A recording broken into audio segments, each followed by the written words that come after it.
Hello everyone, this is War. This video is for the people who are new to Windows 10 or will use Windows 10. So on this video, I'm just walk you through uh, how the Windows 10 look like. It's not different than Windows 10, but there's a couple of things you can learn from here. So this is a new Windows 10 Professional, and you'll be able to, make a size on this one. You can make it bigger, and you can size. This is on the medium size. Some of them are they give you option to, you can move them around like you like, and this is where you can move you around. But on this video, I'm going to show you three only services, and the reason because the first time when you trying to use your computer, you should have your email and your printer working, so you'll be able to print out something, and also you'll be asking the question, where is my files on. So that's why we're going to show you where you can find your file in Windows 10, and where you can get where your emails, and where you can add a printer. So let's do it. So the first thing first, so the email is under 365. So if you log in, so 365, it comes with a lot, and the first time it depends on your company. So you can log in, you see all these options, you're going to see it. So it's under the 365, there's a lot of them. You can just log in from here. So the first time you're going to click, and it's going to run, and then it asks you to log in. So if I just type Outlook, it's going to come up. So I'm using, but I already logged in. But from the first time when you come here, it's going to ask you to log in, and this is how you log in from here. And so if you can see here, you got an icon to say email. It's the same thing. So do you see email here? It's going to take you to email, and this is the same thing. It's taking me to my email right now. So this is my email, and got all these options. So this is, and that's how you get to your email, and you're going to see that. So the email, what they call Outlook, is under the 365. So let's say you are a local user, so you're using this computer for your own at home. You're going to go to setting.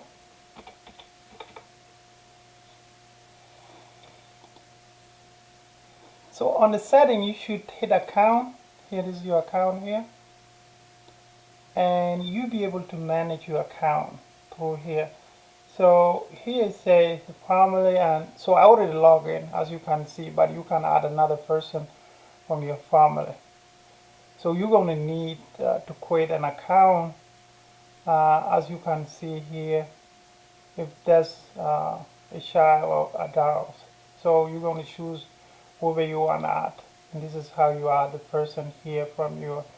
So the person you are adding here, you have control over that person. So you add admin. So if something happens, you'll be able to reset the password. You'll be able to change something.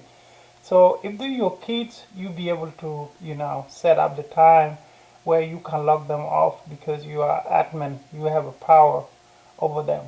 So this is a good to use for your family to set up the time. You'll be able to set up time here where they can log them off even if you're not telling them.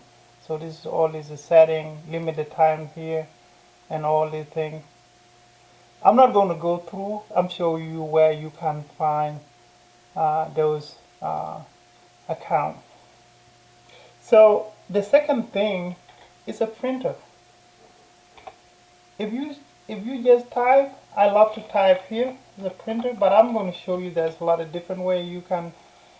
It will take you to where it say at the printer, but I don't recommend to be in that in this place because there's a lot of thing when you. So the way I recommend is go to control panel.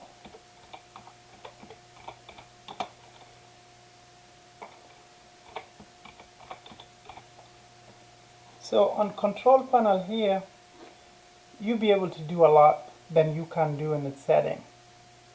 So from here you can go to devices and printer. It takes you to different windows, and that's the window I love you to be. So the way you can get in, you get into control panel, you just type it here, and then on all this control panel you be in devices and printer, and you click here on the printer. If you're not seeing the name of your printer, if you know your printer, you can click here that you're not seeing it's not listed. And there's almost 3 options here. You can add your printer to what you see here. When you say the name of the computer, that means if you are in the network or the computer is a business, so it should be a server and then the name of the printer. And if you know from the beginning, you can even type it here. So you type the server, it should be like 2/ and then you type your server name. Do you see that one? So on new, it should be my server, and then I can type the name of the printer. Whatever printer, the printer name. And then if I click, it will take me to the printer. It's not going to take me because I'm not a network thing, but that's how you get to your printer. Another thing here you can do to be able to get to your printer is by typing it on your. So as you can see here, it should be a label here for the printer. If you have that one, you can even type on your printer thing. So if you come here, you will see IP address, or you can see the label here. That's the name of your printer. If you have a 2 printer, you should get those names and then add them. So when you print out something, you'll be able to do it. So let's go back to the printer thing, and so let's go to control panel, and then we're gonna hit the devices and printer, and so the IP address that you can find this one on the screen. If you look at this one, it's not that big, but this is a screen where you set up the printer. You can see the IP address here, and that's how you get the name of the printer here, and that's where you use it for here. This is IP address. It's like something like this one. It can be a 10 dot, like, 172 something. It's not that this is an example, but something should be like that. I'll show you. And this is, and that's how you set it up. But this is not the real IP address. But this is what you can see in the screen. So another thing option here, you can add a devices in here, this icon. So if you have devices, you can add it from here. So you can add the devices here. So you see now I have like a TV wireless. I have 2. I can add them to my network, but I'm not going to do that. So this is what I can show you today. But if you have questions, let me know. But this is how you get to. So another cool thing here, do you see this one? This is the person who logged into this computer. And if you click the document, it takes you to here, to the computer, the same computer right here. and then you can get the pictures, you can get the music, and this is your computer actually. And this is where you find the share file. It should be somewhere. And because this is like a workstation, this is not a network computer. It's not on demand. So you cannot see the share drive. But this is where you can find it under the C drive. So yeah. So that's all I have today. Thank you for your time. And if you have a question, let me know. Thank you.